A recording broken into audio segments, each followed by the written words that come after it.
Hello बच्चों, कैसे हैं आप लोग। आशा करता हूं कि आप लोग अच्छे होंगे। हमने बहुत सारी बातें कर ली है, जिसमें वेव मोशन एंड साउंड की अगर बात करें, उसमें जो लेवल 1, लेवल 2, लेवल 3 के क्वेश्चंस हमने कंप्लीट कर दिए हैं। ठीक है, तो वेव मोशन एंड साउंड में जो लेवल के क्वेश्चन, जो कंपटीशन विंग के क्वेश्चंस करने के बाद बच्चों का कमेंट आया कि सर आप थ्योरी पार्ट भी करा दें तो ज़्यादा बेटर होगा। ठीक है, class 8 Pearson IT foundation series जो फिज़िक्स है मैं उसकी बात कर रहा हूँ। तो जो थ्योरी है वैसे बहुत लंबी थ्योरी होगी अगर अपने हिसाब से पढ़ाया जाए, लेकिन जो थ्योरी आपकी किताब में जितनी सारी चीज़ें गिवन हैं वो सारी चीज़ों को मैं समझाने की आपको कोशिश करूँगा। तो आज के अभी के इस लेक्चर में हम कोशिश करेंगे, पहले लेक्चर में जो पहला लेक्चर आज का है, इसमें हम कोशिश करेंगे जो सिंपल पेंडुलम है उसको अच्छे से मैं समझा दूँ। वैसे वेव मोशन एंड साउंड पढ़ना है, वेव पढ़ना है, लेकिन पहले हम ऑसिलेशन के बारे में समझेंगे, फिर हम वेव के बारे में ठीक से जानने की कोशिश करेंगे। ठीक है, तो चलिए शुरू करते हैं हम लोग। पहले तो ये समझ जाएं कि वेव मोशन एंड साउंड में सबसे पहले जो डिस्कस करना है हमें वो है वेव के बारे में बाद में डिस्कस करेंगे। पहले हम लोग ऑसिलेशन के बारे में डिस्कशन करेंगे, फिर वेव मोशन का जो डिस्कशन हम लोग नेक्स्ट लेक्चर में करने की कोशिश करेंगे। ठीक है, तो सबसे पहला हमारा जो टॉपिक होगा वो होगा ऑसिलेशन। अब ऑसिलेशन जो ही बात आई, इसका दूसरा नाम है, ऑसिलेशन की बात अगर करें तो बेसिकली ये है टू एंड फ्रो मोशन। अब क्या है to and fro motion? Simple सी बात है, आपने झूला होगी, आपने झूला की बात तो आप सुने ही होंगे, या आप सिंपल पेंडुलम देखे होंगे, घड़ी में जो लगा हुआ रहता है वो आप देखे होंगे ना। सिंपल पेंडुलम ही तो पढ़ना है वैसे हमें। ये अपने आगे पीछे जो मीन पोजीशन से करता है, गया और आया, टू एंड फ्रॉम, गया आया। और अपने जो मोशन की अगर बात करें, ये वाला मोशन क्या करेगा, वो फिक्स्ड इंटरवल ऑफ टाइम में क्या करेगा, रिपीट करेगा। क्या करेगा? रिपीट करेगा। तो इस मोशन को हम लोग बोलते हैं टू एंड फ्रो मोशन। कौन सा motion? To and fro motion. To and fro motion हमेशा फिक्स्ड इंटरवल ऑफ टाइम में अपने मोशन को रिपीट करेगा, या ज़रूरी नहीं है, लेकिन बाय डिफ़ॉल्ट हम ऐसा मानेंगे कि अगर आइडियल कंडीशन की बात करें तो ये फिक्स्ड इंटरवल ऑफ टाइम में अपने मोशन को रिपीट करेगा। जैसे अर्थ 24 आवर्स में क्या करता है, स्पिन कर जाता है। उसी तरीके से अगर हम अर्थ की बात करें तो वो एक साल में, 1 ईयर में सन के चारों ओर घूम जाता है। तो ये सारी चीज़ों को देखेंगे जो अपने मोशन को क्या करता है, जैसे वो सर्कुलर मोशन है या स्पिन मोशन है, तो वो मोशन में भी अगर देखें तो वो अपने फिक्स्ड इंटरवल ऑफ टाइम में क्या करता है, अपने मोशन को रिपीट करता है। और जब मोशन अपने फिक्स्ड इंटरवल ऑफ टाइम में रिपीट होगा तो वैसे मोशन को हम बोलेंगे पेरियोडिक मोशन। कौन सा मोशन बताइए? एक साथ में हमारा मोशन होगा, कौन सा motion? Periodic motion.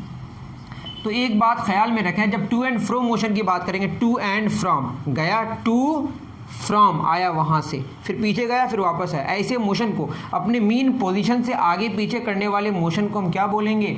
To and fro motion. इसी का दूसरा नाम है बैक एंड फोर्थ मोशन। तो बेसिकली क्या होता है बताओ? Oscillation is nothing but to and fro motion. कहाँ से? मीन पोजीशन से, या इसको बोलते हैं बैक एंड फोर्थ मोशन। और क्या होगा बताइए? इसमें अगर फ्रीक्वेंसी इसकी हाई हो जाएगी, फटाफट करेगा, एम्पलीट्यूड थोड़ा सा कम होगा, वो सब बात की बात है, लेकिन तब भी इसको हम लोग कहते हैं वाइब्रेटरी मोशन। बेसिकली क्या है ये? वाइब्रेटरी मोशन और ऑसिलेशन कोई अलग अलग मोशन नहीं है, लेकिन जब फ्रीक्वेंसी हाई होती है टू एंड फ्रो मोशन की, ठीक है, तब उसका नाम हम लोग वाइब्रेशन देते हैं। ठीक है, अब बताइए ये क्या होगा? ये बाय डिफ़ॉल्ट इसको हम कैसा मोशन मानेंगे? Periodic motion. तो जितने सारे ऑसिलेटरी मोशन हैं वो क्या हैं? पेरियोडिक मोशन है। जितने सारे ऑसिलेटरी मोशंस है वो क्या है? पेरियोडिक मोशन है। मैं फिर कह रहा हूँ, मैं बाय डिफ़ॉल्ट आइडियल कंडीशन में बात कर रहा हूँ। ठीक है, अब ऐसा होगा, पेंडुलम ऐसे चल रहा है, मान लेते हैं आपने रस्सी से ऐसे कुछ लटका दिया, ऐसे हो रहा है, होते होते लास्ट में वो रुक गया, अपने मोशन को रिपीट कहाँ किया, वो धीरे धीरे तो रुक गया, वो डैम्प्ड ऑसिलेशन है। मैं अगर आइडियल ऑसिलेशन की बात करूँ तो वो पेरियोडिक होगा। तो जब हम आइडियल ऑसिलेशन की बात करें या बाय डिफ़ॉल्ट बात करें तो आपका जो ऑसिलेशन होगा, जो टू एंड फ्रो मोशन होगा, वो अपने फिक्स्ड इंटरवल ऑफ टाइम में अपने मोशन को क्या करते जाएगा? रिपीट करते जाएगा। इसलिए इसका नाम क्या? Periodic motion. पेरियोडिक मोशन का मतलब है the motion which repeats in fixed interval of time, in fixed time interval। ठीक है, अपने मोशन को अगर कोई फिक्स्ड टाइम इंटरवल में क्या करे, रिपीट करे, तो ऐसे मोशन को हम पेरियोडिक मोशन कहेंगे। और बाय डिफॉल्ट या आइडियली वो ऑसिलेशन को हम लोग क्या बोलते हैं, पेरियोडिक मोशन। तो all oscillations are periodic but all periodic are not oscillation. क्यों? क्योंकि मैं अगर बात करूं सन के चारों ओर अर्थ जो घूमता है, एक साल में वो अपना घूमना कंप्लीट करता है, तो वो अपने घूमने को क्या करेगा, हर एक साल में रिपीट करेगा ना, वो तो पेरियोडिक है, लेकिन वो टू एंड फ्रो मोशन नहीं है, ऑसिलेशन नहीं है। बात समझ आ रही है? तो क्या कहेंगे बताइए, ऑल ऑसिलेशंस, याद रहे आइडियली बात हो रही है, are periodic but all periodic motion but all periodic motions are not oscillatory. ये तो बात आपको समझ आ गई, ठीक है। ये सारी बात हम लोग करेंगे, इसमें कुछ बातें लिखी हुई है, जैसे यहाँ पे फ्रीक्वेंसी की बात करी है, ये सारी बातें हम लोग सिंपल पेंडुलम में करेंगे, ठीक है। इतना आप उतार लें। तो ऑसिलेशन की बात चल रही है, किसकी बात चल रही है, ऑसिलेशन की बात चल रही है। जैसे हम लोग आगे जाके वेव में जब डिस्कस करेंगे, उससे पहले अब अगर देखें, मान लेते हैं कि एक आपके पास ये स्ट्रिंग है, इस स्ट्रिंग को आप यहाँ पे ऐसे प्रेस करके छोड़ दिया तो ऊपर नीचे करेगा ना। तो ये जो अपना पार्टिकल का नीचे ऊपर, फिर ऊपर से फिर और ऊपर फिर नीचे, ये आपका मीन पोजीशन है। ये जो मोशन है एक पार्टिकल का ऊपर नीचे अपने मीन पोजीशन से करना, इसी को हम बोलते हैं टू एंड फ्रो मोशन। लेकिन इस केस में देखिएगा कि इसके पार्टिकल्स आगे वाले वो भी ऐसे ऐसे करने लगेंगे, वो भी ऐसे ऐसे करने लगेंगे। ये जो आगे बढ़ा, ये क्या बढ़ा, एक डिस्टर्बेंस आगे बढ़ा। लेकिन जहाँ जो पार्टिकल है वो पार्टिकल उस पोजिशन से ऊपर जा रहा है, नीचे जा रहा है, नीचे से फिर वहीं आ रहा है, फिर ऊपर जा रहा है, इस तरह से टू एंड फ्रो मोशन कर रहा है। लेकिन ये टू एंड फ्रो मोशन जहां पे हमने करना शुरू कराया था, उसके बाद वाले जो पार्टिकल्स हैं वो भी करने लगते हैं। तो ये बात की बात है जो हम लोग वेव में पढ़ेंगे। अभी बस एक पार्टिकल जो अपने मीन पोजीशन से ऊपर नीचे या दाएं बाएं करता है, उसी को हम पढ़ेंगे, जिसको हम कहते हैं ऑसिलेशन। और सबसे पहले हम लोग डिस्कस करेंगे किसके बारे में, सिंपल पेंडुलम के बारे में, ठीक है। जितनी सारी बातें हमने बताई उतना आप दिमाग में रखें, फिर बढ़ेंगे हम लोग आगे, ठीक है। चलिए, सारी चीज़ें एकदम बच्चे की तरह समझाने की कोशिश करेंगे, क्योंकि यहाँ पे बहुत सारी चीज़ें अगर टफ वे से करें तो आपको हो जाएगा क्या, मुश्किल। एक बात यहाँ पे टाइम पीरियड के बारे में डिस्कशन किया, जैसे मैं बोलूँ यहाँ पे सिंपल पेंडुलम ही शुरू कर देता हूँ सीधे।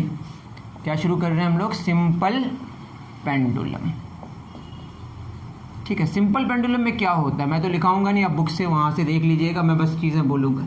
सबसे पहले आपको सपोर्ट चाहिए, एक ऐसा सपोर्ट जो रिजिड हो, क्या हो, रिजिड हो, जो टूटे ना, ठीक है। उसके साथ हम लोग क्या करेंगे, एक स्ट्रिंग अटैच करेंगे, और ये स्ट्रिंग बहुत हल्का होना चाहिए, और इसके साथ एक कुछ लगाएंगे, इसको हम बॉब कहते हैं, मेटल का होगा, ठीक है। ये जो बॉब होगा ना, ये बॉब, ठीक है, और ये जो स्ट्रिंग होगा, बॉब का कुछ वेट होगा, मास होगा, और स्ट्रिंग का भी कुछ वेट होगा, मास होगा। लेकिन बॉब के रिस्पेक्ट में इस स्ट्रिंग का वेट और मास इतना कम होगा, इतना कम होगा कि इसको हम बोलेंगे अप्रॉक्सीमेटली मासलेस। और क्या बोलेंगे मासलेस के साथ, ये स्ट्रेच नहीं होना चाहिए, लूज नहीं होना चाहिए, मतलब इसकी जो लेंथ में घटोतरी या बढ़ोतरी नहीं होनी चाहिए। ये होगा अनस्ट्रेचेबल, यहाँ पे एक वर्ड इस्तेमाल किया होना, हाँ बिल्कुल इस्तेमाल किया है। और दूसरा क्या होना चाहिए, अनस्ट्रेचेबल। ऐसा ना हो कि रबड़ के जैसा इसका लेंथ इंक्रीज हो जाए इसके वेट की वजह से। अनस्ट्रेचेबल, मासलेस और अनस्ट्रेचेबल स्ट्रिंग, ये आइडियल कंडीशन की बात है कि इसका जो मास होगा एकदम मास नहीं होगा, ऐसा तो होगा नहीं, मास तो कुछ ना कुछ होगा ही, लेकिन बॉब के रिस्पेक्ट में इसका मास इतना कम होगा कि इसको हम मानेंगे कि ये मासलेस है। और इसका लेंथ बढ़ेगा लेकिन इतना कम बढ़ेगा इसके वेट की वजह से कि बोलेंगे अनस्ट्रेचेबल स्ट्रिंग है।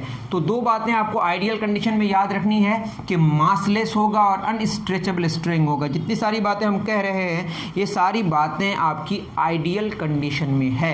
अब आते हैं किसमें, यहाँ पे जो इसका एक सेंटर ऑफ ग्रेविटी बोलते हैं इसको। अभी मानेंगे कि इसकी डेंसिटी यूनिफॉर्म है, इतनी आप चिंता ना करें। अब मानिए कि ये पूरा का पूरा एक ही मटेरियल का बना हुआ है और इसमें कहीं पे भी डेंसिटी ज़्यादा कम नहीं है। और जो ग्रेविटी है, एक्सेलरेशन ड्यू टू ग्रेविटी, मतलब अर्थ जो खींचती है कोई चीज़ को, ऐसा नहीं कि यहाँ पे ज़्यादा खींच रही है यहाँ पे कम खींच रही है, हर जगह सेम खींच रही है। तो इस पॉइंट को, उसका जो एग्जैक्टली बीच वाला पॉइंट है, इसको बोलते हैं हम लोग सेंटर ऑफ ग्रेविटी। क्या बोलते हैं इसको, सेंटर ऑफ ग्रेविटी, ठीक है। और अभी के केस में जब ग्रेविटी अगर कांस्टेंट हो तो वही वाला पॉइंट होगा सेंटर ऑफ मास। आप कहेंगे ये सारी चीज़ें क्या है, आप यूँ समझें कोई मटेरियल से कोई ऑब्जेक्ट जो तैयार होता है उस ऑब्जेक्ट की अगर डेंसिटी यूनिफॉर्म है, कहीं पे ज़्यादा डेंसिटी ना हो, कहीं पे कम डेंसिटी ना हो, कहीं पे ज़्यादा वेट कहीं पे कम वेट ना हो, तो समझ जाइए उसकी जो सेंटर ऑफ ग्रेविटी है वो कहाँ पे लाई करेगी, वो एग्जैक्टली उसके सेंटर में लाई करेगी या सेंटर ऑफ मास। अभी सेंटर ऑफ मास जहाँ पे है वहीं पे सेंटर ऑफ ग्रेविटी है, लेकिन दोनों में थोड़ा डिफरेंस है। अभी आप जाने जहाँ पे सेंटर ऑफ मास है वहीं पे सेंटर ऑफ ग्रेविटी। आपके लिए ये जानना है कि इसका centre he centre of mass है, सेंटर ऑफ ग्रेविटी है, सिंपल सी बात है। जहाँ से हमने इसको क्या किया, लटकाया, और इसका जो सेंटर ऑफ मास, इन दोनों के बीच का जो डिस्टेंस है इसको बोलते हैं लेंथ ऑफ स्ट्रिंग। क्या है ये, लेंथ ऑफ स्ट्रिंग, जिसको हमने अभी L से डिनोट किया। इतनी बात समझ आ गई। जहाँ से हमने सस्पेंड किया और इसका सेंटर ऑफ ग्रेविटी या सेंटर ऑफ मास के बीच दोनों का जो डिस्टेंस है, this is called length of string. तो बच्चे कंफ्यूज कर जाते हैं कि length of simple pendulum, actually length of string यहाँ पे हमने बोला, तो ठीक है ना। L क्या है, length of the distance between the point and its length. ये जो सिंपल पेंडुलम का ये लेंथ है, actually length of the simple pendulum है ये, ठीक है। स्ट्रिंग का लेंथ तो ये है, लेकिन सिंपल पेंडुलम के लेंथ की जब बात करेंगे, length of simple pendulum, length of, बताइए क्या है ये, सिंपल पेंडुलम। तो लेंथ ऑफ सिंपल पेंडुलम हम क्या लेंगे बताइए, जहाँ पे हमने सस्पेंड किया, पॉइंट ऑफ सस्पेंशन और centre of gravity of the Bob, इन दोनों के बीच का जो डिस्टेंस है वही हमारा लेंथ है, जिसको बोलेंगे लेंथ ऑफ सिंपल पेंडुलम। तो क्या क्या इसमें बातें हुई बताइए। सिंपल पेंडुलम में एक रिजिड सपोर्ट है, कैसा सपोर्ट है बताइए, रिजिड सपोर्ट, ऐसा सपोर्ट, ऐसा ना है कि वो टूट जाए, एकदम दृढ़ रिजिड सपोर्ट है। एक बॉब है, ये बॉब होगा, ठीक है, और बॉब कैसा होगा, हैवी बॉब होगा।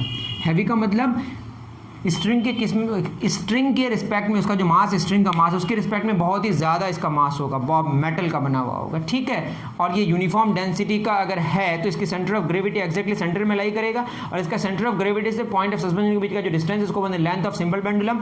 और जो स्ट्रिंग होगा वो इतना हल्का होगा, उसको मासलेस मानेंगे, उसकी जो उसमें जो खिंचाव होगा उसकी वजह से इतना कम खिंचाव होगा इसके वेट की वजह से कि उसको हम अनस्ट्रेचेबल मानेंगे। तो ये सब आइडियल कंडीशन की बात है, ठीक है। तो एक सिंपल पेंडुलम में क्या होता है बताइए, एक rigid support, massless unstretchable string, एक बॉब जो हैवी होता है, और लेंथ ऑफ सिंपल पेंडुलम किसको कहते हैं ये बात आपने अच्छे से समझ गए होंगे, ठीक है। अब अगर हम बात करें, क्या बात करें भाई, कि अगर हम इसको थोड़ा सा आगे ले जाके छोड़ दें, अभी हम हवा को इग्नोर कर रहे हैं, याद रहे कि एयर का जो रेसिस्टेंस है उसको हम इग्नोर करेंगे, ठीक है। इसको अगर यहाँ ले जाके छोड़ दें, आप खुद सोचिए ये क्या होगा, अपने मीन, ये तो आपका मीन पोजीशन है, ये जो आपका पोजीशन है this is called mean position, ठीक है। जो आपका नेचुरली जहाँ पे था वो, उस पोजीशन को बोलेंगे नेचुरल मीन पोजीशन। अब बताइए यहाँ लाके हमने छोड़ा, तो हमको वहाँ तक ले जाने में what we need to do, हमें वर्क करना पड़ेगा। आपको फिजिक्स बहुत ज़्यादा, मैथमेटिक्स आने की कोई ज़रूरत नहीं, आप नेचर को समझने की कोशिश कीजिए। आपने जब इस पर काम किया तो आप अपनी एनर्जी तो खर्च की है ना, आपने अपनी एनर्जी जो खर्च किया तो वो एनर्जी किसको आपने दिया, बॉब को। तो बॉब को थोड़ी सी आपने हाइट दे दी, बॉब को आपने थोड़ी सी क्या दे दी, हाइट दे दी, तो उसके पास एक एनर्जी स्टोर हुई, उस एनर्जी का नाम है पोटेंशियल एनर्जी। कौन सी एनर्जी, पोटेंशियल एनर्जी। तो किसी का पोजीशन की वजह से जो एनर्जी एक्सेस होती है, एनर्जी आती है एक्स्ट्रा, उसको बोलते हैं पोटेंशियल एनर्जी में इंक्रीमेंट हो गया। यहाँ पे कुछ पोटेंशियल एनर्जी थी, उसको हम जीरो मानते हैं वैसे, ठीक है। उसके बाद इसमें कुछ हाइट अचीव हुई, अभी हाइट अचीव होने की वजह से उसके पास जो एनर्जी आई उस बॉब के पास, वो कौन सी एनर्जी है, पोटेंशियल एनर्जी। अब वो क्या चाहेगी, वो वापस वहीं पे आना चाहेगी वापस। अब इससे ज़्यादा क्यों नहीं जा सकती, क्योंकि हमने उसको एनर्जी दी ही नहीं है। अब बताइए ये जो ऐसे खींच के रखा है ना, एक बात और मैं बता दूं, अब ये जो स्ट्रिंग है, जो फोर्स लगा रहा है, ये फोर्स ऊपर की तरफ जो लगा रहा है, इसको बोलते हैं टेंशन। क्या बोलते हैं इसको, टेंशन। इसको टी से डिनोट करते हैं, मेरी बात समझ आ रही है। इसको क्या बोलते हैं, टेंशन। तो इधर भी क्या लगेगा, टेंशन तो लगते रहेगा, ठीक है। तो देखिए ये जो बॉब है, बॉब को अर्थ फोर्स नीचे की तरफ लगाती है, इसको क्या बोलते हैं, बॉब का अपना वेट होगा। अब इस बॉब को ऊपर की तरफ कौन फोर्स लगा रहा है, टेंशन। बात समझ आ रही है, नीचे वेट ऊपर टेंशन। इधर वेट का कुछ कंपोनेंट होगा जो आपके लिए बहुत ही मुश्किल बात हो जाएगी, उतना समझना आपको नहीं है। आप यूँ समझे इधर भी कोई फोर्स होगा जो होगा, लेकिन उसको हम क्या करेंगे, अभी इग्नोर करेंगे। आप यूँ जाने जो बॉब को ऊपर की तरफ खींच रहा है यहाँ पे, वो कौन सा फोर्स है, वो स्ट्रिंग ऊपर की तरफ लगा रहा है, इसको हम टेंशन कहते हैं। वो इलेक्ट्रोमैग्नेटिक नेचर का होता है, उतना आपको नहीं जानना, बस इतना जाने कि यहाँ जब जाके छोड़ा तो वापस वो कहाँ आने की कोशिश करेगा, वो वापस वही मीन पोजीशन में आने की कोशिश करेगा, जिस फोर्स से वो अपनी तरफ वो अपने मीन पोजीशन में आने की कोशिश करेगा उसको बोलते हैं हम लोग रीस्टोरिंग फोर्स। कौन सा फोर्स? Restoring force. ये सब बात आप समझते जाएं।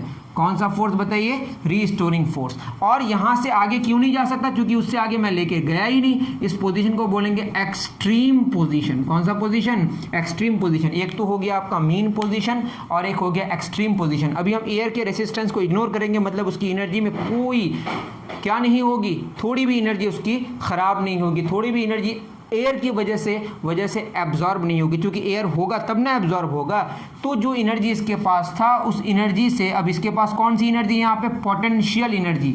ये जाने उसको जो हमने आगे लेके गया उसकी जो हाइट हमने अचीव कुछ कराया, इसके हाइट की वजह से थोड़ी सी उसके पास कौन सी एनर्जी आ गई? Potential energy. कौन सी एनर्जी?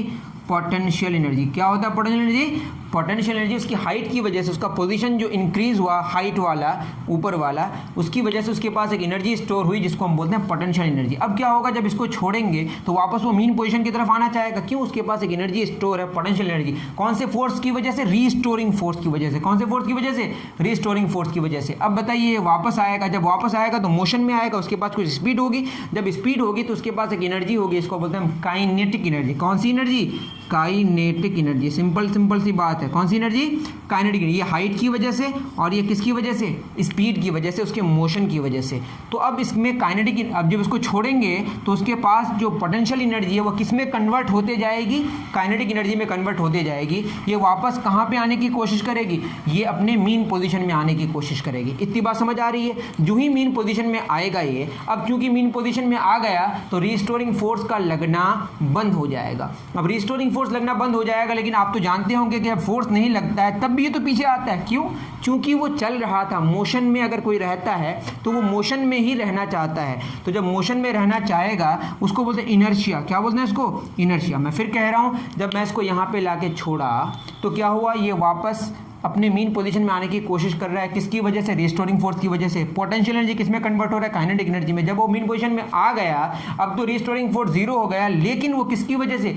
इनर्शिया की वजह से पीछे और भी आएगा। तो पीछे कहाँ आएगा? क्योंकि थोड़ी भी एनर्जी अब्जॉर्ब नहीं हुई है तो पीछे यहाँ तक आएगा। जब वो पीछे जा रहा होगा, जब वो पीछे जा रहा होगा तो फिर क्या होगा बताइए? ये मीन पोजीशन की तरफ फिर खींचना शुरू करेगा। अब मैं उसको पकड़ के कुछ नहीं कर रहा हूँ, अपने आप हो रहा है। अब क्या होगा, जब वो पीछे की तरफ जा रहा है तो रीस्टोरिंग फोर्स की वजह से क्या हो रहा है? ये खींच रहा है। ठीक है, कौन सा फोर्स खींच रहा है? Restoring force. लेकिन वो कहाँ तक जाएगा? जितनी हाइट वो इधर गया था उतनी हाइट ये इधर भी जा पाएगा। इतना ज़्यादा आपको नहीं जानना, बस इतना जानना है कि जितनी हाइट वो इधर गया था इतनी हाइट वो इधर भी जा पाएगा। फिर ये मैक्सिमम जितनी हाइट वो अचीव कर पाएगा, ये जो उसका पोजीशन है ये होगा एक्सट्रीम पोजीशन। अब क्या होगा फिर? जब यहाँ पे आ गया फिर वापस वो वहीं जाएगा। यहाँ पे आके स्पीड उसकी क्या हो जाएगी? जीरो। मतलब अब ये जो ऊपर जा रहा है, ऊपर जाने की वजह से कौन सी एनर्जी बढ़ रही है बताइए? पोटेंशियल एनर्जी बढ़ रही है। और इसकी जो काइनेटिक एनर्जी घटते चूंकि रुक गई तो स्पीड क्या हो गई? जीरो। काइनेटिक एनर्जी जीरो हो गई। लेकिन अब इससे आगे नहीं जा सकता है तो क्या होगा? फिर वो वापस नीचे की तरफ जाएगा। अब उसकी पोटेंशियल घटेगी। अब क्या बढ़ेगी? काइनेटिक बढ़ते मैक्सिमम कहाँ पे आएगा? हो जाएगा मीन पोजीशन में। फिर मीन पोजीशन में आके उसकी जो स्पीड है वो तो मैक्सिमम हो जाएगी। लेकिन अब चूंकि रिस्टोरिंग फोर्स लगना बंद हो गया, उसको रुक जाना चाहिए। क्यों नहीं रुकेगा? क्योंकि वो चल रहा था तो इनर्शिया की वजह से वो चलते रहना चाहेगा। फिर वो वैसे ही रिपीट करते जाएगा अपने मोशन को। तो क्या होगा बताइए? अगर यहाँ से हम देखना शुरू करें, वो आगे गया। अब बताइए ये जो इधर जा रहा है राइट एक्सट्रीम पोजीशन में जा रहा है मीन पोजीशन से, तो वो अपनी हाइट को बढ़ा रहा है। धीरे धीरे उसकी स्पीड घटते फाइनली कितनी हो गई? जीरो। तो इधर जब जा रहा है तो स्पीड क्या हो रहा है बताइए? स्पीड घटते जीरो हो गई। फिर वो वापस उसको बुलाएगा, क्या आओ इधर। ठीक है, फिर क्या होगा? अब स्पीड घटते यहाँ पे क्या होगी? स्पीड यहाँ पे जीरो। फिर जब वापस आएगा तो स्पीड बढ़ते यहाँ पे स्पीड क्या हो जाएगा? मैक्सिमम। स्पीड क्या हो जाएगा? मैक्सिमम। ठीक है, फिर क्या होगा? यहाँ पे आने के बाद इनर्शिया की वजह से पीछे फिर जाएगा। जाते फिर क्या हो जाएगा? एक्सट्रीम में फिर स्पीड जीरो। फिर वापस यहाँ पे आएगा। जब वापस यहाँ पे आएगा, शुरू में जब यहाँ से हम देखना शुरू किए थे तो जाना तो इधर चाह रहा था ना, तो आपको ये देखना है जहाँ पे वो आया अभी और अभी जहाँ पे फिर आया, जो शुरू में जहाँ पे था और जब अभी यहाँ पे आया, तो देखिए पोजीशन भी आपका रीस्टोर हो गया और डायरेक्शन भी रीस्टोर हो गया। आपको देखना ये है कि जहाँ पे था चलना शुरू किया था वहाँ पे भी आना है और डायरेक्शन भी आपको सेम होना है, तब हम बोलेंगे कि उसका मोशन अब रिपीट होने जा रहा है। बात समझ आ रही है? एक बार तो हो गया, फिर सेम मोशन फिर क्या होगा, रिपीट होगा। वो जो एक बार हुआ एक मोशन, एक टाइप का मोशन, उसमें जो टाइम लगा उसको बोलते हैं हम लोग टाइम पीरियड। फिर मैं बता रहा हूँ, आपको समझ आया होगा, यहाँ से चलना शुरू किया, ऐसे गया, ठीक है, जाके फिर कहाँ आया, वापस आया। जब जा रहा है तो स्पीड घटते घटते घटते क्या हो गई, 0। फिर आ रहा है तो स्पीड बढ़ते बढ़ते बढ़ते बढ़ते क्या हो गई, मैक्सिमम। फिर इससे पीछे जाएगा, जाते जाते फिर क्या होगा, स्पीड 0। फिर आते आते फिर क्या होगा, यहाँ पे आ जाएगा। अब देखिए, जहाँ से चलना शुरू किया था इधर ही, फिर अभी भी इधर ही जाना चाह रहे हैं, तो पोजीशन और डायरेक्शन दोनों सेम हो गया। दैट मीन्स कि अपने मोशन को एक बार वो कंप्लीट कर लिया, अब दूसरी बार वो क्या करेगा, रिपीट करेगा। तो एक बार जो मोशन को कंप्लीट करने में जो टाइम लगा उसको बोलते हैं हम लोग टाइम पीरियड। अगर आपको समझने में परेशानी हो रही है तो आप बताएं ज़रूर, ठीक है ना। तो ये बात हो रही है किसकी, सिंपल पेंडुलम की। बहुत सारी बातें मैंने करी है, इसको अच्छे से आप नोट डाउन करें, अभी बहुत सारी बातें और भी बतानी हैं, ठीक है। मेन है आपको इसका जो ग्राफ है उसको समझना ज़रूरी है, डिस्प्लेसमेंट और टाइम के बीच का जो ग्राफ है। चलिए, अगर मैं इसके डिस्प्लेसमेंट और टाइम के बीच का ग्राफ के समझाने की कोशिश करूं तो शायद आपको थोड़ा मुश्किल हो, लेकिन देखते हैं, समझाने की कोशिश करते हैं। अब बताइए, ये आपका सिंपल पेंडुलम है, यही बॉब है आपका, ये सारी बातें हमने करी अभी। अब क्या होगा, ये आपका मीन पोजीशन है, लेंथ वगैरह मैंने बता दिया। अब अगर मैं इसके ग्राफ की बात करूं, ठीक है, मानते हैं कि ये टाइम है, ठीक है, एक कंप्लीट, मैंने क्या बोला, गया, जाके वापस आया, फिर पीछे गया, फिर वापस आया। इस कंप्लीट एक मोशन को कंप्लीट करने के लिए उसको हम बोलते हैं, उसको टाइम लेते हैं, उसको बोलते हैं टाइम पीरियड। जो टाइम पीरियड है उसको हमने अभी टी लिखा, टी क्या है, टाइम पीरियड, ठीक है। अब बताइए, इसको अगर देखें हम अच्छे से तो ये एक बार ये आगे जाएगा, पहले मैं ऐसे ही दिखाता हूँ, ठीक है। यहाँ पे एक्सट्रीम है, मैं सिर्फ अभी हॉराइजॉन्टल डिस्प्लेसमेंट के बारे में डिस्कशन करूँगा। कौन सा डिस्प्लेसमेंट, ये वाला, ऊपर भी जाएगा लेकिन कौन सा लेंगे, हॉराइजॉन्टल वाला। देखिए, मान लेते हैं जो मैक्सिमम गया हॉराइजॉन्टल वो कितना गया, +a, तो ये आपका मीन पोजीशन है, यहाँ पे हमने भी 0 मान लिया। तो ये अगर यहाँ से यहाँ पे आया, ये अगर +a है, फिर वापस आएगा, फिर पीछे आएगा, तो ये क्या होगा बताइए, -a, ठीक है। तो ये बात आप समझने की कोशिश करें, अभी इधर हम बनाएंगे, ठीक है। ये जो गया फिर क्या होगा, वापस आएगा, वापस आके फिर पीछे जाएगा, फिर यहाँ आएगा, ठीक, गया, जाके वापस आया, फिर पीछे गया, फिर यहीं आया। अब बताइए क्या क्या होगा, इस कहानी को अच्छे से समझने की कोशिश करते हैं। मैक्सिमम कितना डिस्प्लेसमेंट हुआ बताइए, +a, इधर आपका डिस्प्लेसमेंट, वैसे पोजीशन का चेंज है, मैं भी डिस्प्लेसमेंट ही लिख रहा हूँ, और ये इधर क्या होगा, -a। अब देखिए, अगर मैं टाइम पीरियड t लिया हूँ, इस पूरे में जो टाइम लगा उसको हमने क्या लिया, t, तो इसको 4 भागों में बांटना है। एक बार मीन पोजीशन से एक्सट्रीम में जाएगा, ठीक है, तो क्या होगा बताइए, सबसे पहले तो 0, उसके बाद हमने लिया 4 भागों में बांटा तो t/4, फिर क्या होगा, वापस आया, t/4 + t/4 कितना हो जाएगा, 2t/4 + t/4 क्या हो जाएगा, 3t/4, फिर 4t/4। आप समझ पाए, मैंने बोला टाइम पीरियड t को हमने 4 भागों में बांटा, 0 में शुरू हुआ, फिर कितना, t/4, फिर t/4 जोड़े तो 2t/4, फिर t/4 जोड़े तो 3t/4, फिर t/4 जोड़े तो 4t/4, t/4 हम ऐड करते जा रहे हैं। तो इसको अगर सिंप्लीफाई करके लिखें तो कितना होगा, 0 t/4, 2 के t/2, ये होगा 3t/4 और ये t, ठीक है।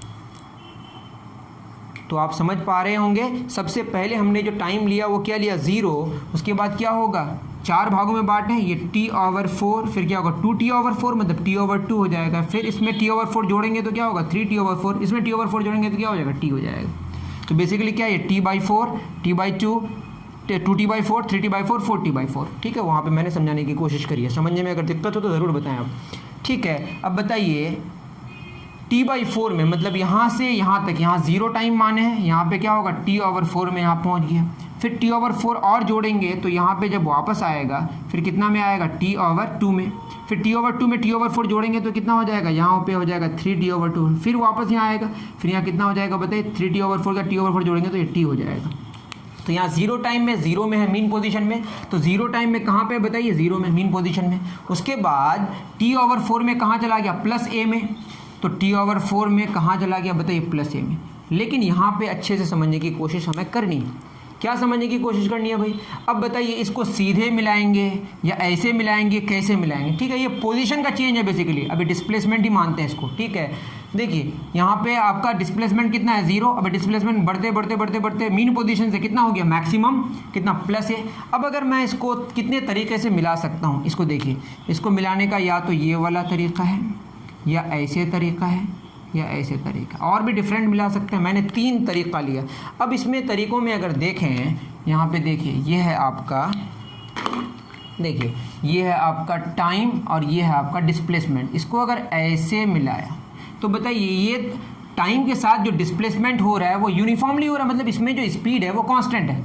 मतलब देखिए अगर मैं इतने टाइम की बात करूं, इतने टाइम में इतना डिस्प्लेसमेंट, यहाँ पे इतने टाइम में इतना डिस्प्लेसमेंट, तो इक्वल टाइम इंटरवल्स में इक्वल डिस्प्लेसमेंट हो रहा है, तो उसको बोलेंगे जो उसकी जो स्पीड है वो क्या होगी, कांस्टेंट। इससे क्या पता चलेगा, स्पीड क्या है बताइए, कांस्टेंट। सिंपल सी बात है, इसको 2 बराबर भागों में बांट दें अगर, तो ये आपका टाइम और ये डिस्प्लेसमेंट, और ये टाइम ये डिस्प्लेसमेंट। अगर आप ठीक से अगर ग्राफ को देखेंगे, एनालिसिस करेंगे, तो इक्वल टाइम इंटरवल्स में इक्वल डिस्प्लेसमेंट होगा, तो यहाँ पे स्पीड क्या होगी, कांस्टेंट। तो ये तो हो नहीं सकता, कौन सा वाला नहीं हो सकता, बीच वाला नहीं हो सकता, क्योंकि स्पीड कांस्टेंट नहीं है। क्यों, क्योंकि 0 से t/4 में जब जा रहा होगा तो स्पीड घटते घटते घटते लास्ट में क्या हो रही होगी, 0।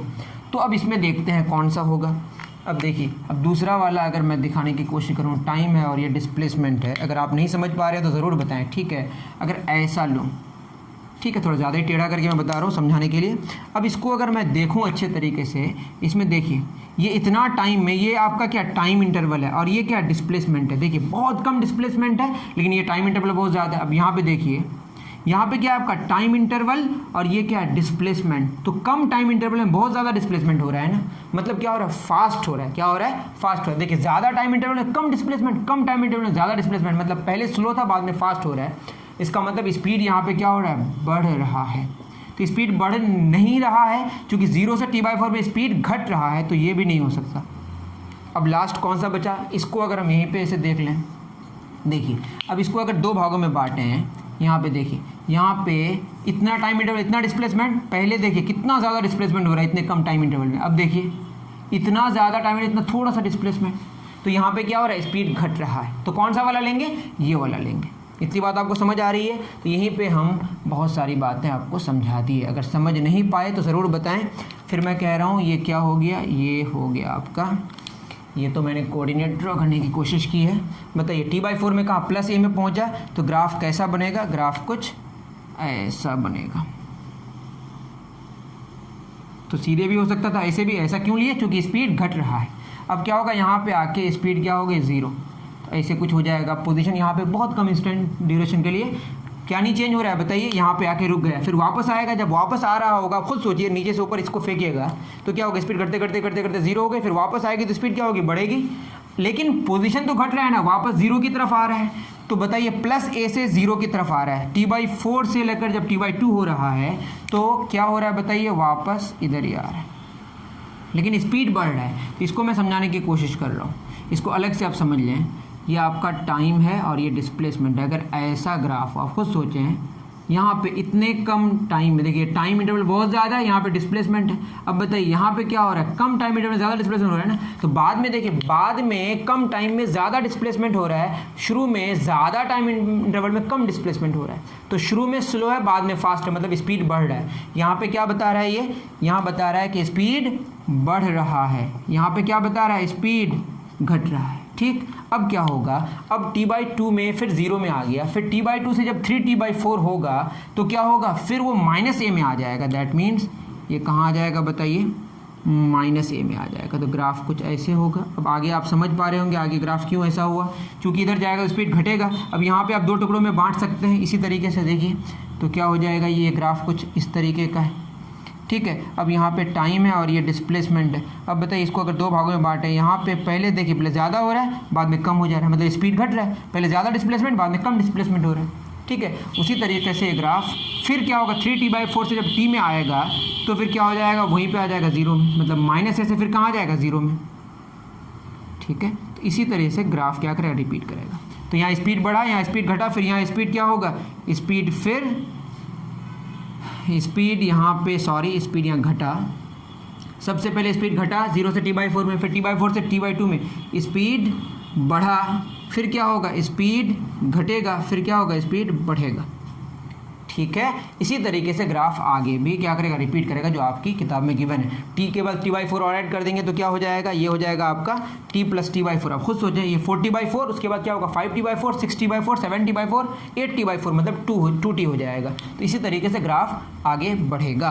तो ये ग्राफ मैंने समझाने की कोशिश की है कि आपकी किताब में जो हॉराइजॉन्टल डिस्प्लेसमेंट और टाइम के बीच जो आपका ग्राफ है, जो टी टाइम आपका क्या टाइम पीरियड है, एक ऑसिलेशन को कंप्लीट करने में जितना टाइम लगेगा टाइम पीरियड कहते हैं। उसको 4 भागों में हमने बांटा, 0 के बाद t/4 को t/4 से जोड़ा, फिर जितना आया फिर उसको t/4 से जोड़ा, फिर जितना आया उसको t/4 से जोड़ा, t आ गया। फिर उसके बाद आप फर्दर कर सकते हैं 5t/4, 6t/4, 7t/4, 4t/4, ऐसे 0 में शुरू किए, t/4, 2t/4, 3t/4, 4t/4, 5t/4, 6t/4, 7t/4, 8t/4, ये बेसिकली क्या 2t है। तो आप अगर बुक में देखेंगे तो ये बात आपको समझ आई होगी। तो ये ग्राफ अगर आपका क्लियर हो गया तो आप मुझे ज़रूर बताएं, या नहीं समझ आए तो भी बताएं, ठीक है। ये तो कहानी है सिंपल पेंडुलम की। अब सिंपल पेंडुलम में कुछ और एक कहानी है जो मैं बता दूं। अभी जो टाइम पीरियड है, आपको जानकर बहुत ही आश्चर्य आप होंगे कि इसमें एक्सपेरिमेंट किया गया, बहुत सारी बातें इस पर करी गई, आइडियल कंडीशन में सब कुछ देखा गया है, वैसे कुछ कुछ तो एरर भी आएगा। ये आपका बॉब है, ठीक है। ये जो बॉब का मास है ना, बॉब का मास, इसमें वैसे लिखा है लॉज ऑफ सिंपल पेंडुलम। क्या लिखा है, मैं भी लिख दे रहा हूँ, लॉज ऑफ सिंपल पेंडुलम। इसमें क्या है कि ये जो गया, जाके वापस आया, फिर पीछे गया, फिर वापस आया, इसमें जो टाइम लगेगा, जो टाइम पीरियड होगा, ये बॉब के मास पर डिपेंड ही नहीं किया कि बॉब, अब मान लीजिए बाल्टी लटका दें या आप कुछ भी लटका दें, उससे फ़र्क ही नहीं पड़ता है कि आप क्या लटका रहे हैं, सिक्का लटका रहे हैं या बाल्टी लटका रहे हैं। टाइम पीरियड में कोई फ़र्क नहीं पड़ेगा। हाँ, टाइम पीरियड में कब फ़र्क पड़ेगा, जब लेंथ को आप घटाएंगे बढ़ाएंगे। और किस पर डिपेंड करेगा, जो अर्थ खींचता है उसकी वजह से जो एक एक्सेलरेशन ड्यू टू ग्रेविटी है। अगर आप एक्सेलरेशन नहीं जानते हैं तो मेरे काइनेमेटिक्स के लेक्चर देखेंगे तो आपको वहाँ पे क्लियर हो जाएगा। तो जो टाइम पीरियड है ना, टाइम पीरियड बस किस पे डिपेंड किया, ये जो लेंथ ऑफ सिंपल पेंडुलम है ये डिपेंड किया टाइम और लेंथ का जो स्क्वायर रूट है। Time period is directly proportional to जो लेंथ है इसका, टाइम और स्क्वायर रूट ऑफ लेंथ का जो रेशियो है वो कांस्टेंट रहेगा। बात समझ आ रही है। ये है आपकी कहानी। तो आपको यहाँ पे भी मान भी लिए, मान लिए कि जी कांस्टेंट है, वैसे जी भी वेरी करता है, मैं फॉर्मूला आपको ठीक से लिखा दूंगा। तो जो time period of simple pendulum है वो डिपेंड किस पे नहीं करता है, बताइए। फॉर स्मॉल वैल्यूज ऑफ, याद रहे यहाँ पे हम लोग एक बात खास याद रखें कि जो एम्पलीट्यूड है वो बहुत ज़्यादा बड़ा नहीं लेंगे, छोटा एम्पलीट्यूड के लिए लेंगे। ये सब किसके लिए, छोटे एम्पलीट्यूड के लिए। For small values of the time period of amplitude, time period of simple pendulum of given length is independent of the amplitude of oscillation. ये किस पर डिपेंड नहीं करेगा। एक तो बात हो गई, ये जो एम्पलीट्यूड आप बड़ा लें छोटा लें, मतलब छोटे से एम्पलीट्यूड के लिए ए का वैल्यू छोटा तो होना ही पड़ेगा, लेकिन छोटे में भी अगर हम कंपैरिजन करें वो ए का वैल्यू पे डिपेंड करेगा ही नहीं। मतलब एम्पलीट्यूड का वैल्यू कितना है, वैसे पहले आप एक बात जान लें कि एम्पलीट्यूड, बहुत बड़ा एम्पलीट्यूड के लिए बहुत एरर आ जाएगा। छोटे से एम्पलीट्यूड की अगर बात करें तो एम्पलीट्यूड के वैल्यू पे, एम्पलीट्यूड कितना है उस पर डिपेंड नहीं करेगा कि टाइम पीरियड का वैल्यू कितना होगा। तो time period of the simple pendulum is independent of the amplitude. ये बोलिएगा कैसे हुआ, इसको आप एक्सपेरिमेंट करके खुद देख सकते हैं कि एम्पलीट्यूड को छोटा ही एम्पलीट्यूड लें, लेकिन थोड़ा सा आगे पीछे करें, बड़ा करें, छोटा करें, उसकी वजह से कोई फ़र्क नहीं पड़ेगा। लेकिन लेंथ को आपको फिक्स करके रखना है। लेंथ अगर आप फिक्स रखें और एम्पलीट्यूड अगर आपका चेंज भी हो रहा है थोड़ा सा, लेकिन टाइम पीरियड में कोई फ़र्क नहीं पड़ेगा। दैट इज़ फिक्स्ड लेंथ के लिए अगर length of the simple pendulum को फिक्स कर दें तो एम्पलीट्यूड के चेंज करने की वजह से टाइम पीरियड घटेगा बढ़ेगा नहीं। ऐसा कोई समझ सकता है ना कि एम्पलीट्यूड बढ़ा दिया तो ज़्यादा टाइम लगेगा, नहीं। एम्पलीट्यूड घटा दिया तो कम टाइम लगेगा, नहीं। टाइम पीरियड इंडिपेंडेंट है एम्पलीट्यूड का। सेकंड क्या है कि for small values of amplitude the time period of simple pendulum of a given length is independent of its mass, size, density and shape of the Bob. याद रहे, Bob का shape कैसा है, Bob का मास क्या है, बॉब की density क्या है, इस पर कोई फर्क नहीं पड़ता। साइज कैसा है, बॉब के मास पे और बॉब का स्ट्रक्चर पे डिपेंड करता ही नहीं है कि टाइम पीरियड का वैल्यू क्या होगा। टाइम पीरियड का वैल्यू डिपेंड बस किस पे करेगा, लेंथ ऑफ द स्ट्रिंग पे। अब इस पे एक्सपेरिमेंट्स आप कर सकते हैं। वैसे यहाँ पे किताब में थ्योरी में इसके एक्सपेरिमेंट कराने की, वेरिफिकेशन कराने की कोशिश की है, लेकिन इस पर हमको नहीं जाना। आप यूँ समझें कि टाइम पीरियड बढ़ेगा किसकी वजह से, लेंथ बढ़ा देंगे। लेंथ अगर हम कितना करें, 4 गुना कर दें तो टाइम पीरियड कितनी हो जाएगी, 2 गुना, क्योंकि यहाँ पे क्या लगा हुआ है, स्क्वायर रूट। अगर इसको हम कितना 9 गुना कर दें लेंथ को, तो ये क्या हो जाएगा, 3 गुना।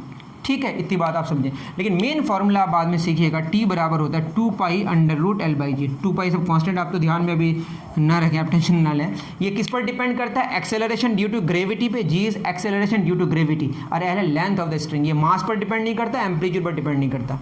ठीक है, ग्रेविटी बढ़ेगा तो time acceleration due to gravity अगर बढ़ जाए तो टाइम पीरियड क्या हो जाएगा, घट जाएगा। और ग्रेविटी अगर घट जाए तो टाइम पीरियड बढ़ जाएगा। क्यों ना हो ऐसा, क्योंकि ग्रेविटी मतलब वो जो खिंचाव है, वो खिंचाव कम हो जाएगा तो आराम से आएगा, और खिंचाव एकदम जीरो हो जाए तो वो टाइम पीरियड तो इन्फिनाइट हो जाएगा ना। मतलब ये है कि वो आ ही नहीं पाएगा। आने के लिए क्या चाहिए, खिंचाव चाहिए। और वो खिंचाव किसकी वजह से, यहाँ पे एक्सेलरेशन ड्यू टू ग्रेविटी की वजह से। ऊपर ले जाके छोड़ दिए, वापस क्यों आएगा, वापस कैसे आएगा, किसकी वजह से, जी की वजह से।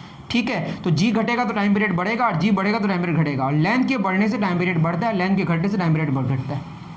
किस किस पर डिपेंड नहीं करता है, एम्पलीट्यूड पर डिपेंड नहीं करेगा और मास ऑफ द बॉब पर डिपेंड नहीं करेगा। इनका प्रूफ आपको बाद में अच्छे तरीके से जानना है। अभी बस आप इतना ख्याल में रखें, आपको थोड़ा थोड़ा फील आ गया होगा। और अगर आपको समझने में थोड़ी सी भी परेशानी हो तो ज़रूर कमेंट सेक्शन में बताएं। नेक्स्ट हमारा होगा जब आप कमेंट करेंगे अच्छे से कि हाँ सर समझ आ गया, आगे आप जल्दी लेक्चर आप अपलोड करें और डिस्क्रिप्शन ज़रूर चेकआउट करें। ठीक है, और कुछ भी नहीं। नेक्स्ट हमारा वेव मोशन पे बात होगी, ट्रांसवर्स वेव पे और लॉन्गिट्यूडिनल वेव पे। ठीक है, ये डिपेंड आप पे करता है। अगर आपको समझ आया तभी तो मैं आगे बढ़ूंगा, समझ ही नहीं आया तो मैं आगे क्यों बढ़ूँ।